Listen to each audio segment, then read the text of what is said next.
Teeth grinding.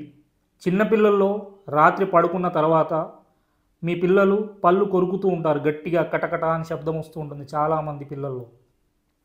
So దీనికి గల కారణాలేంటి అంటే ఈవెన్ పిల్లల్లోనే కాదండి, పెద్దవాళ్ళలో కూడా చాలామంది ఈ పళ్ళు అనేవి కొరుకుతూ ఉంటారు నిద్రలో తెలియకుండానే. అండ్ కొంతమంది పిల్లలు స్నోరింగ్ అంటే గురక కూడా వస్తుంటుంది. దీనికి గల కారణం ఏంటంటే ఈ కండిషన్ని, టీత్ గ్రైండింగ్ అనే కండిషన్ని మనం బ్రూక్సిజం అంటాం మెడికల్లీ. సో ఈ బ్రూక్సిజం అనేది 2 టైప్స్ ఉంటుంది. కొంతమంది మార్నింగ్ కూడా ఈ పళ్ళు కొరుకుతూ ఉంటారు అండ్ నైట్ కూడా సేమ్ ఇలానే పళ్ళు కొరుకుతూ ఉంటారు. నైట్ చేసేదాన్ని అవేక్ బ్రూక్సిజం అంటాం, స్లీప్ బ్రూక్సిజం అంటాము.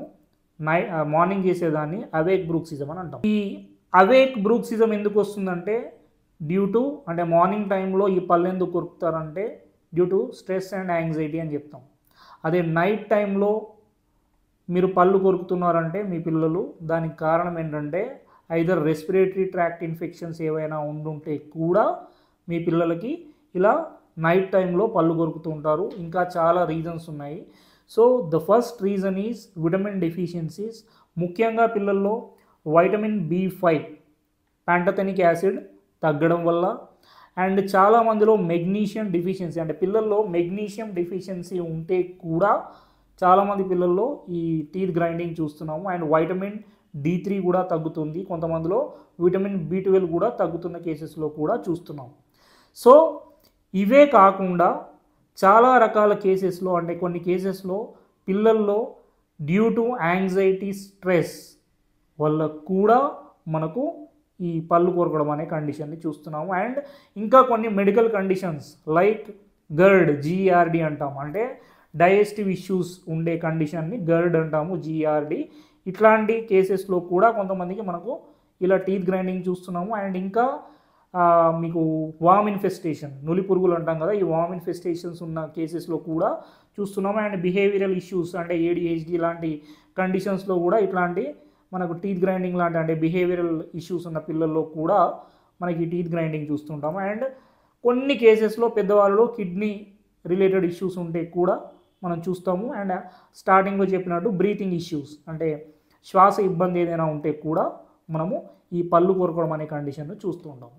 సో జనరల్లీ ఈ పళ్ళు కొరకడానికి మనం న్యాచురల్గా ఏంటి రెమెడీస్ అని అంటే మీకు ఇప్పటివరకు చెప్పినట్టు విటమిన్స్లో విటమిన్ B5 తీసుకోవచ్చు, విటమిన్ B12 ఎంత ఉందో చెక్ చేసుకోండి, విటమిన్ D3 ఏమైనా తగ్గిందా చెక్ చేసుకోండి, అండ్ మెగ్నీషియం కాల్షియం సమపాలల్లో మీకు ఫుడ్ ద్వారా అందించడానికి ట్రై చేయండి.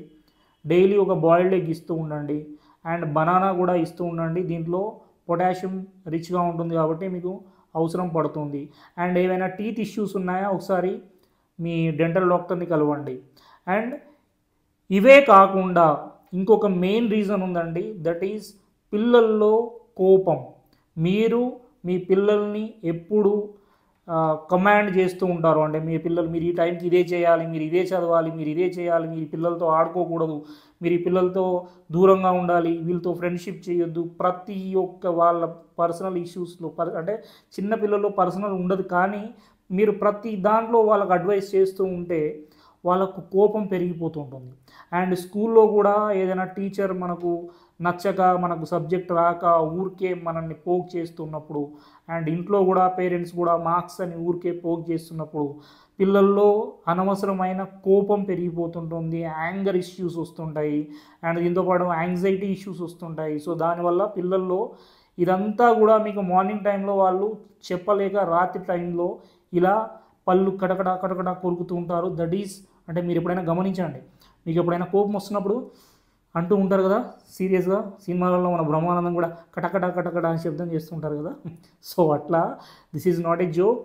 సో పిల్లల్లో ఏవైనా బిహేవియరల్ ఇష్యూస్, ఏదైనా కోపం, యాంగర్ సప్రెషన్స్, యాంగ్జైటీ సప్రెషన్స్, ప్రతి చిన్నదానికి మీరు బాగా పిల్లల్ని కమాండ్ చేస్తూ అంటే ఏదో ఒక హాస్టల్లో ఉండినట్టు లేకపోతే ఏదో జైల్లో ఉంచినట్టు మీ పిల్లలకి అట్లాంటి భావన కలిగించకుండా ఉంటే వాళ్ళకు నార్మల్గా కూడా వాళ్ళతో ప్రేమగా మాట్లాడుతూ పిల్లలతో ఉన్నప్పుడు ఆటోమేటికల్లీ కొన్ని ఈ యాంగర్ ఇష్యూస్ అయితే మెల్లిమెల్లిగా మీకు టీత్ గ్రైండింగ్ అనేది తగ్గిపోతూ ఉంటుంది. అండ్ విటమిన్స్ కూడా మీరు రెగ్యులర్గా ఇస్తూ ఉంటే మనం ప్రాబ్లమ్ సాల్వ్ చేసుకోవచ్చు.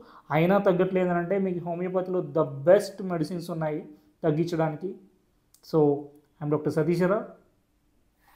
Thank you for watching.